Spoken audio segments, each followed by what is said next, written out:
স্বাগত দীপ্তর সন্ধ্যার সংবাদে। আপনাদের সাথে আছি আমি আনোয়ারুল আলম। শুরুতে জানাবো সংবাদ শিরোনাম। রাজধানীর বাজারে চড়া মাছের দাম, স্থিতিশীল সবজির মূল্য, কাঁচামরিচ প্রতি কেজি 150 টাকা। সীতাকুণ্ডে জাহাজ ভাঙা কারখানায় বিষক্রিয়ায় 8 জনের মৃত্যু, সিলিন্ডার থেকে ছড়িয়ে পড়ে গ্যাস।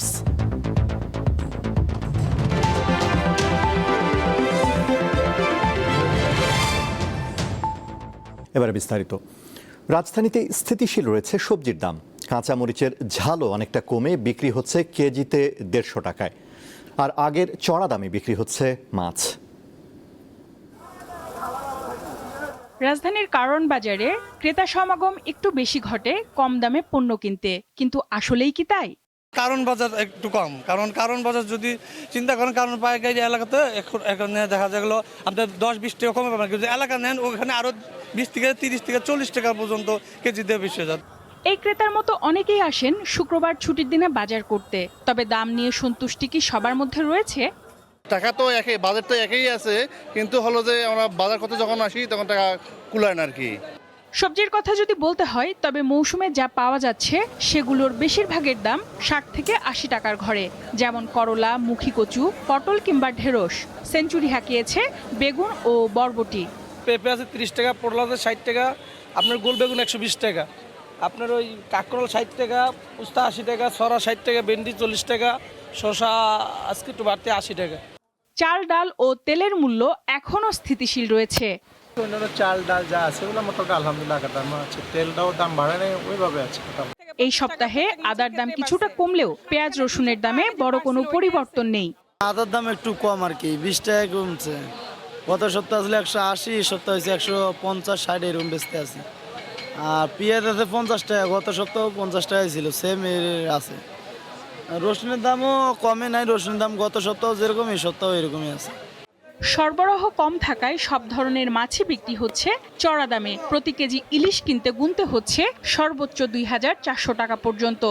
বর্তমানে যে মাছের দাম এটা অধিক বেশি। আমি এই যে ইলিশ মাছ নিছি, মানে যেই মাছ হয়তো 1000-1200 টাকা, সেই মাছ এখন 2800-3000 টাকা কেজি। কই মাছ, পাঙ্গাস মাছ, তারপরে হলো মানে তেলাপিয়া মাছ, এইটার কেজি 30 টাকা বেশি। 1 কেজির উপরের মাছ এটি ব্যস্ত আছে 2400, এটি ব্যস্ত আছে 2000।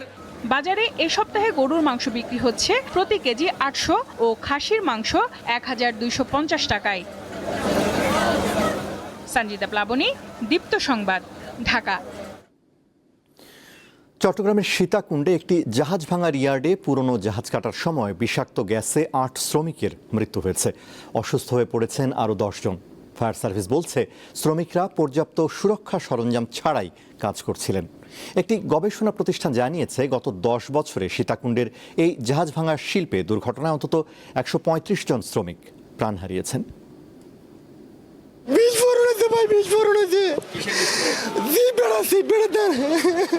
শুক্রবার সকাল 7:30টার দিকে ভাটিয়ারি এলাকায় ফেরদৌস স্টিল শিপইয়ার্ডে পুরনো একটি জাহাজ কাটার কাজ করছিলেন শ্রমিকরা। এ সময় হঠাৎ গ্যাস ট্যাঙ্কের পাইপে ছিদ্র হওয়ায় তারা অসুস্থ হয়ে পড়েন।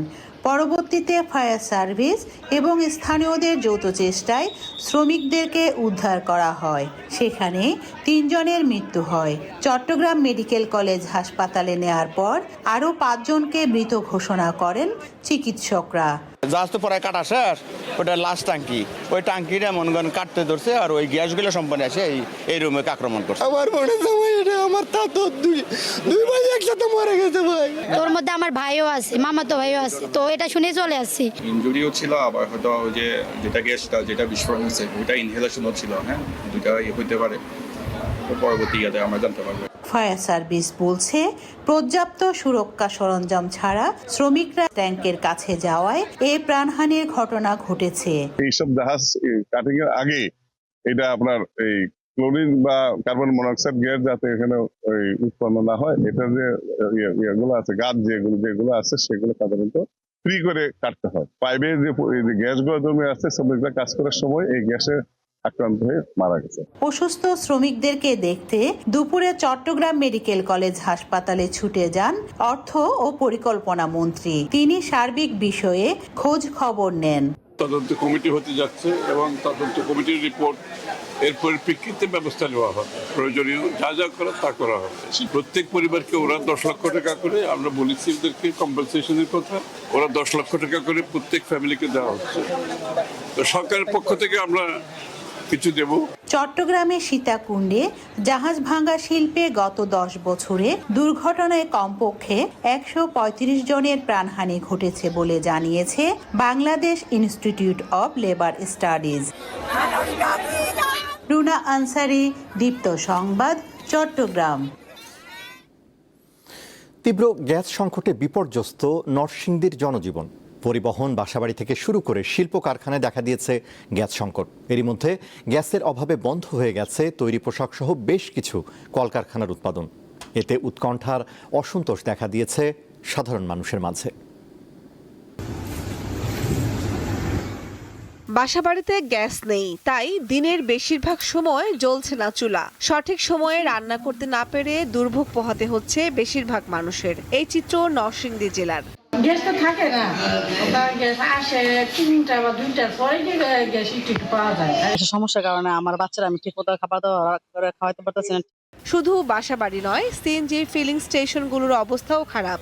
গাড়ির দীর্ঘ সারি থাকায় ভোগান্তিতে পড়েছেন চালকরা। 5 ঘন্টা হয়েছে বলছি তেলের গ্যাসের লেগা, কিন্তু আমরা এখন যদি কাজ করবো কি, ছেলে মেয়ে চালামো কি, সংসার চলবো কেমনে? এছাড়া গ্যাস সংকটে ব্যাহত হচ্ছে বেশিরভাগ কলকারখানার উৎপাদন। এতে সীমাহীন দুর্ভোগে কারখানার মালিক ও শ্রমিকরা। বন্ধ, অচল, মাল নিচ্ছে না, ডাইং বন্ধ। বিদ্যুৎ আসে তো গ্যাস নাই, গ্যাস আসে তো বিদ্যুৎ নাই।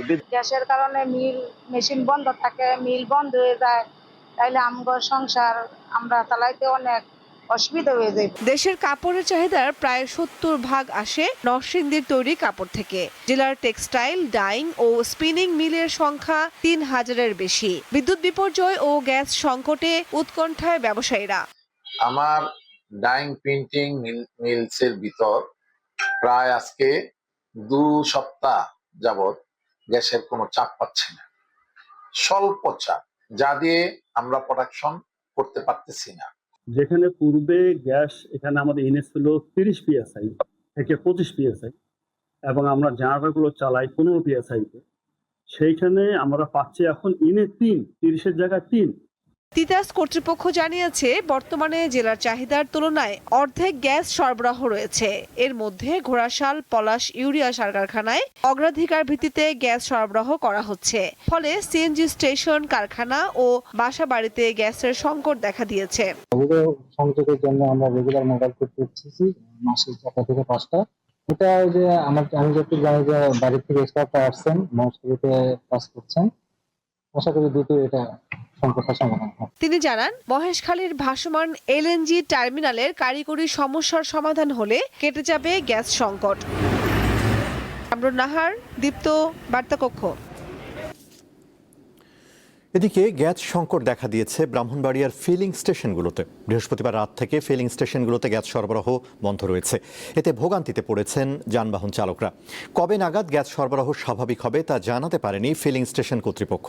তবে গত বুধবার থেকে জেলার 5টি ফিলিং স্টেশনে গ্যাস সরবরাহ সীমিত করে দেয় Bakhrabad gas distribution company limited কর্তৃপক্ষ।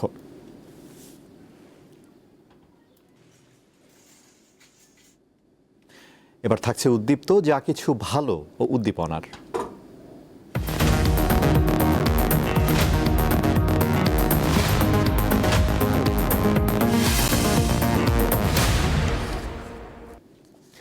নীলফামারীর জলঢাকায় কফি চাষ করে সফলতা পেয়েছেন নারী উদ্যোক্তা খাদিজা বেগম। 5 বিঘা জমিতে মাত্র 650 গাছ দিয়ে শুরু করলেও বর্তমানে তার বাগানে 3000 কফি গাছ রয়েছে। খাদিজা বেগমের এই উদ্যোগ স্থানীয় তরুণদের কফি চাষে অনুপ্রাণিত করছে। বিশ্বব্যাপী অত্যন্ত জনপ্রিয় পানীয় কফি। কফি গাছের ফল মূলত কফি চেরি নামে পরিচিত। এই ফলের বীজ ভেজে গুঁড়ো করে তৈরি হয় নানা জাতের কফি। বিশ্বের সবচেয়ে বেশি কফি উৎপাদন হয় ব্রাজিলে আর মার্কিন যুক্তরাষ্ট্রে। বাংলাদেশেও বর্তমানে কফি চাষ একটি সম্ভাবনাময় এবং লাভজনক ফসল হিসেবে সম্প্রসারিত হচ্ছে। উত্তরের জেলা নীলফামারীর জলঢাকার নারী উদ্যোক্তা খাদিজা বেগম প্রত্যন্ত অঞ্চলে কফি চাষ করে এক নীরব বিপ্লব ঘটিয়েছেন। শুনবো তার সংগ্রাম আর সফলতার গল্প। আগে হাতে যে কফি ছিঁড়তাম, লাল কফি যেটা ওইটা ছিঁড়তাম, ছেঁড়ার পরে ওইটা ছেলার পরে শুকাইতাম, শুকার পরে আমি মাঝখানে আরেকটা বিন আছে, ওই বিনটা আমরা কড়াইতে ভাজতাম, ভাজার পরে আমি ওইটা ব্লেন্ডারে গুঁড়া করে সেল দিতাম। তারপরও সবাই মানে আমাদের এই কফি খাওয়ার সবাই পছন্দ করছে। এই কফিটা ঘ্রাণ খুব সুন্দর ছিল। মেশিনে এখন প্রসেস করতেছি, গ্রাইন্ডার করতেছি, রোস্টার করতেছি। আর আমার কফি বাইরে যাচ্ছে, বিদেশ থেকেও মানে লোক অর্ডার দিছে, ওখানেও দিচ্ছি। সব এলাকায় আমার কফি যাচ্ছে। আমি এটা আমাকে খুব ভালো লাগতেছে, আর আমি এটা বাণিজ্য আকারে করতে চাই এখন। স্বামীর মৃত্যুর পর 2 সন্তানের সংসার সামলে নিজেকে আজ একজন সফল উদ্যোক্তা হিসেবে গড়ে তুলেছেন এই সংগ্রামী নারী। আমার 2014 সালে আমার স্বামী মারা যায়। মারা যাওয়ার পরে আমার ব্যবসা দেখাশোনা করা লাগে, 2 ছেলেকে পড়াশোনা করা। আমার ব্যবসা আমি করছি 7 বছর। আমাকে খুব মানে খারাপ লাগছে, কষ্ট লাগছে যে আমার স্বামী চলে গেল, আমার 2টা ছেলে রেখে, এই ছেলে 2টাকে পড়াশোনা করা করা খুবই কষ্টকর।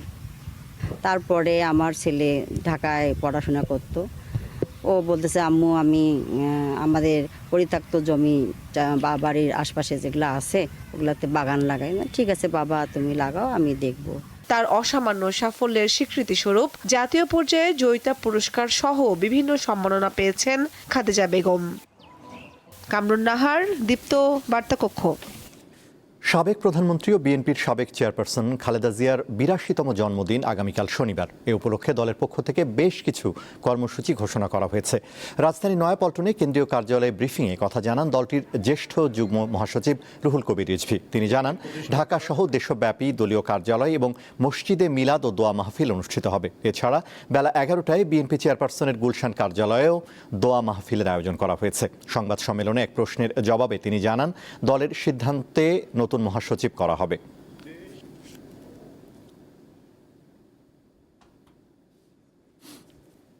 আগামীকাল ঢাকা সহ সারা দেশে দলীয় কার্যালয়গুলোতে দোয়া অনুষ্ঠিত হবে। নয়াপল্টনের কেন্দ্রীয় কার্যালয়ে সকাল 11টায়, গুলশান কার্যালয়ে বাদ আসর দোয়া অনুষ্ঠিত হবে। আন্তর্জাতিক। জাপানের রাজধানী টোকিওর পার্শ্ববর্তী শহর চিবায় রেকর্ড বৃষ্টিপাতে সৃষ্ট বন্যায় অন্তত 6 জন প্রাণ হারিয়েছেন। এছাড়া টোকিওর নারিতা বিমানবন্দরে প্রায় 7000 যাত্রী আটকা পড়েন।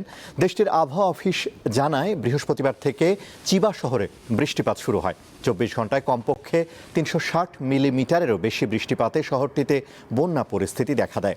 রাস্তা ও রেলপথ প্লাবিত হয়ে পড়ায় যোগাযোগ ব্যবস্থা ব্যাহত হচ্ছে। অনেক জায়গায় বিদ্যুৎ সংযোগও বিচ্ছিন্ন।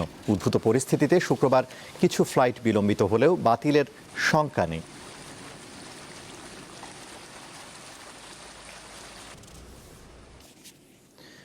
যুক্তরাষ্ট্রে বিষাক্ত ইঞ্জেকশন প্রয়োগের মাধ্যমে একই দিনে 3 জনের মৃত্যুদণ্ড কার্যকর করা হয়েছে। স্থানীয় সময় বৃহস্পতিবার ওকলাহামা, টেনেসি ও আলাবামা অঙ্গরাজ্যে 3 দণ্ডিত আসামির মৃত্যুদণ্ড কার্যকর করা হয়।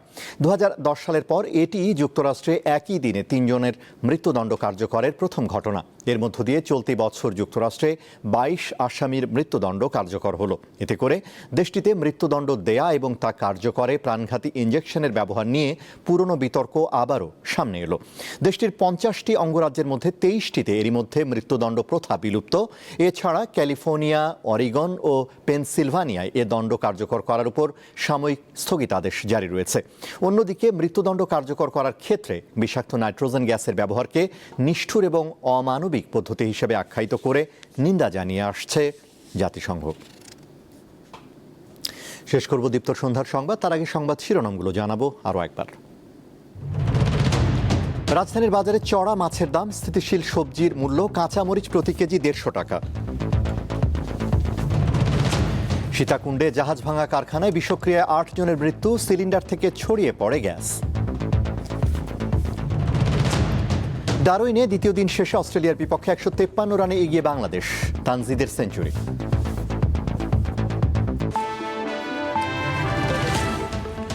এই ছিল এখনকার মতো। আমাদের পরবর্তী দীপ্ত সংবাদ রাত 11টায় দেখার আমন্ত্রণ। এছাড়া আরও তথ্য বিনোদনের খবর পেতে যুক্ত থাকুন দীপ্ত টিভির ডিজিটাল প্ল্যাটফর্মগুলোতে। ধন্যবাদ।